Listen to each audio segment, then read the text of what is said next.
তোর কান্না শুনে আমি হেসেছি, সবাই হেসেছে।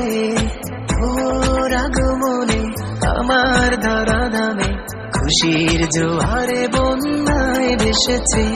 তুই আমার কাছে রবের দেয়া শ্রেষ্ঠ উপহার।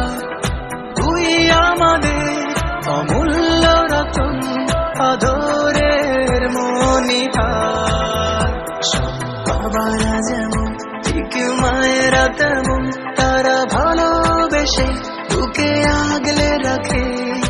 জীবন বাজি রেখে হৃদয় করে উজাড়। আয় খুকুয়া বাবা বুকে আয় খুকুয়া বাবা